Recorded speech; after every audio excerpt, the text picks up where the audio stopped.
Well, I was very happy to see these blooms on my zucchini plant. I purchased the seeds. I started these indoors and then transplanted them outside.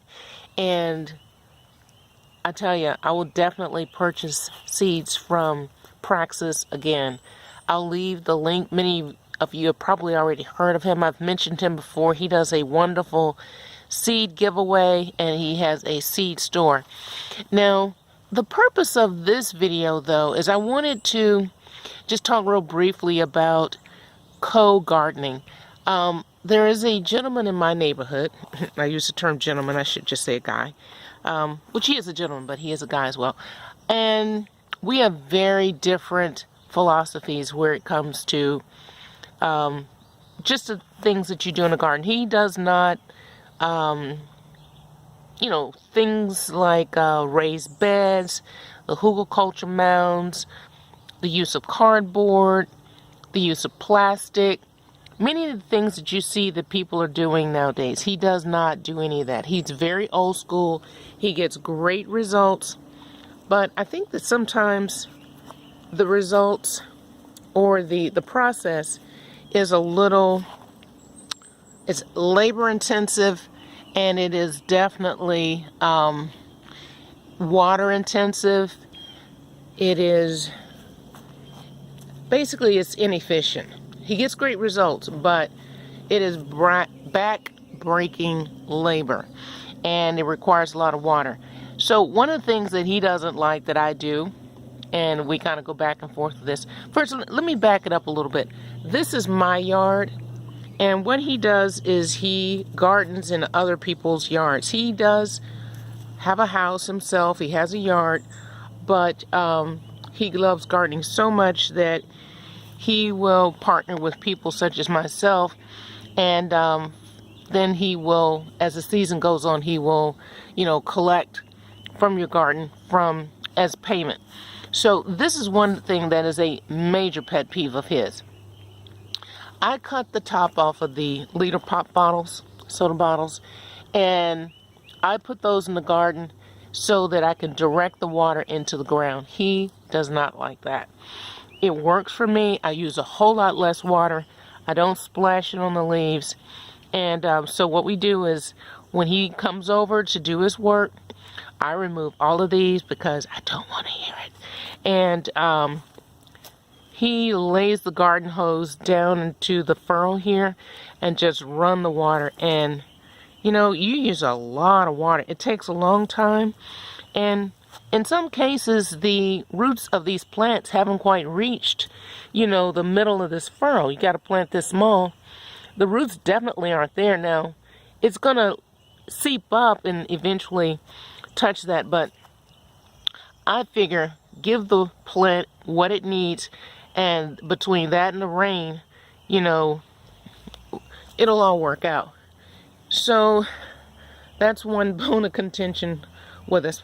But the results are absolutely wonderful. And again, we have a combination of things that I purchased from Lowe's, from Ace, from Walmart, things that I've started from seed. I had a really rough time with the okra this year. And starting it indoors, it would just continue to fail. I didn't have the proper light set up, and this year, or at least the beginning of this season, has been unusually cold. I normally have much greater success with it. This row here is sweet potatoes. I'm going to go and get some more.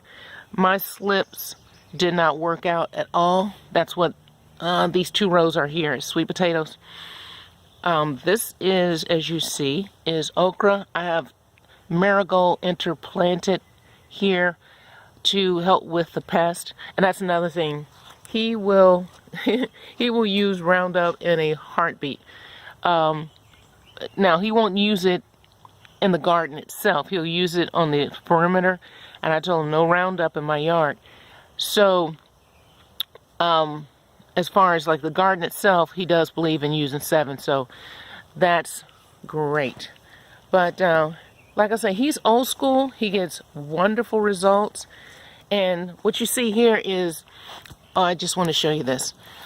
So what we did here is, I love to scrounge things up. People throw things away, and I try to figure out how I can use them. This was some kind of maybe a stereo setup or something, or shelving.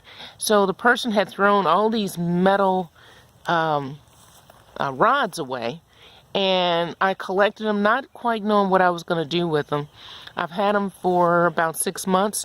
And then this here was some cord. It was electrical cord, and I think it was from a Christmas tree or something that someone had thrown out. So that's what this is here. You can see it. So what I did was I kept it, and I'm using it as a support here in the garden. As you can tell, I love to repurpose things. This thing here, this is just a little foam thing that you use for your hair when you're doing the permanents. It was the only one I had, and just need to give a little support to that plant. I definitely believe in repurposing.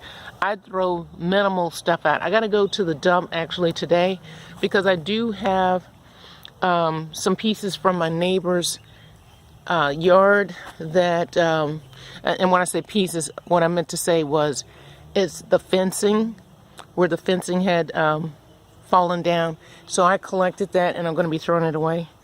These are, went ahead and put some of these in the ground. These are the onions, where you have the leftover, just the bottom half of the onions where the roots are at the tip there. Put those in my pots like that, and then what I do is allow those to grow.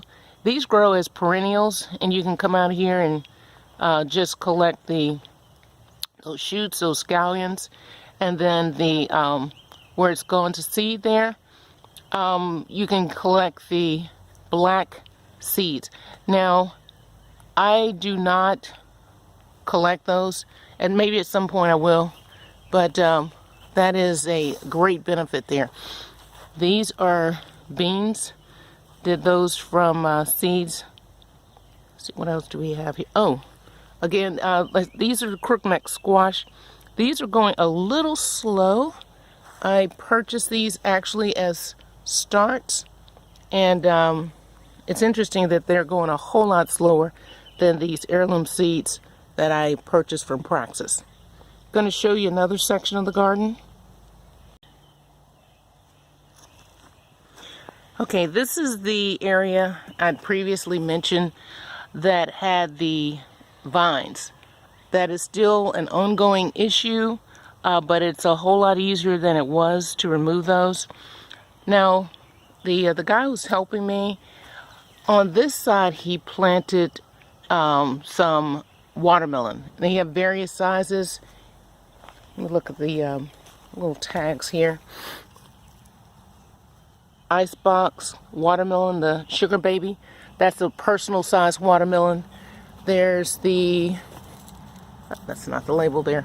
There's one, it's called Jubilee, and that's a very large watermelon. The advantage of the smaller one is that if it's just, you know, one person and you don't eat a lot of watermelon, that you don't have to wait for the time that it would take for one of the large ones to grow. Also did some cantaloupe.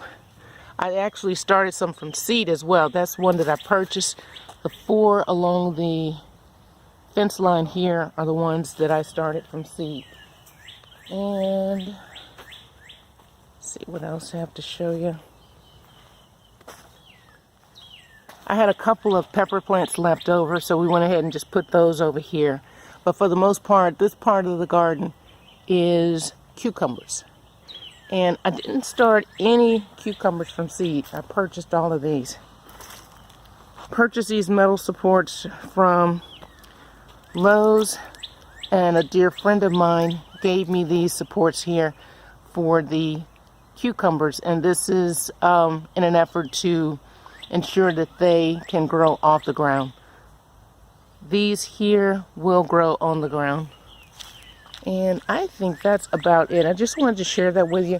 If you have any experience where you've worked with another gardener and you had, different philosophies as to, the fertilizers, what you would do for pest control, the techniques in terms of either using raised beds versus, hugelkultur, so forth, please share those with me. This is not an issue because it's my yard and I will defer to him, in points that it really doesn't matter. What the phrase we used when I was in Germany was "macht's nix," it matters not. But in areas where it does matter, such as the use of various pesticides, like Roundup, that is where I definitely will dig my heels in. Thank you all so much. Hope that everything is going well.